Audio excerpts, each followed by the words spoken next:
Kur flasim për astrologjin dhe astronomin, janë dy drejtime pak më ndryshe. Për astronomin, është i njoftur Imam Aliu, paqja e Zotit qoftë mbi të, i cili ka marrë mësimet nga Kurani dhe Profeti, dhe ajo është shkencë në veti. Ndërka që astrologjia, pra parashikimet përmes, në Islam kursesi nuk janë të pranuara, madje janë edhe ndëshkuese si mas mësimeve, por ka ndëshkuese për personin i cili i parasheh dhe për personat të cilët i besojnë.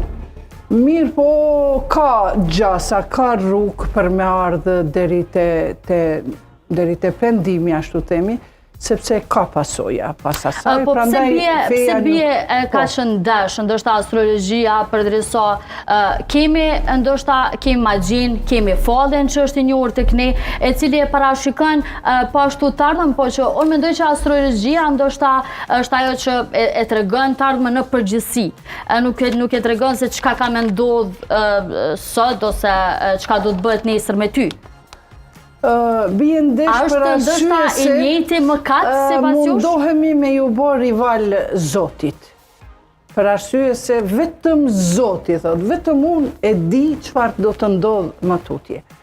Prandaj njeriu mundet përmes një interpretimi të horoskopit mund ta shqetësojë një person, apo mund t'ja marr kohën, ai tan kohën duke menduar çka ka më ndodh.